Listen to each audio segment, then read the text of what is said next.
আমরাও চাই যদি 5ই আগস্টের মধ্যে যদি এটি ঘোষণা করা না হয় 3রা আগস্ট আমরা ঢাকায় আসছি।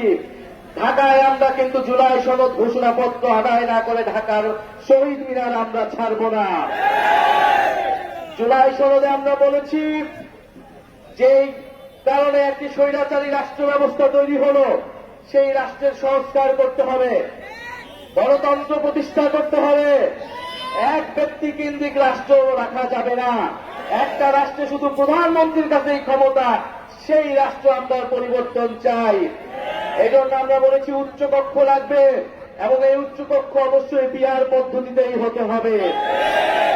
উচ্চকক্ষ পিআর পদ্ধতির মাধ্যমে আমরা এই জুলাই সনদে স্বাক্ষর করতে পারি।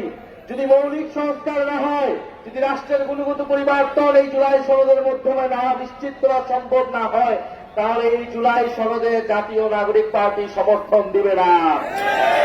আমরা আরো বলতে চাই যে জুলাই সনদের পাশাপাশি জুলাই ঘোষণাপত্র ছাত্র জনতার দাবি ছিল, কিন্তু সরকার বারবার এই দাবিকে উপেক্ষা করেছে। কিন্তু এবার 3রা আগস্ট সেই দাবি উপেক্ষা করার কোন সুযোগ আমরা দেব না। জুলাই ঘোষণাপত্র অবশ্যই জারি করতে হবে এবং নতুন সংবিধানে তা যুক্ত করতে হবে।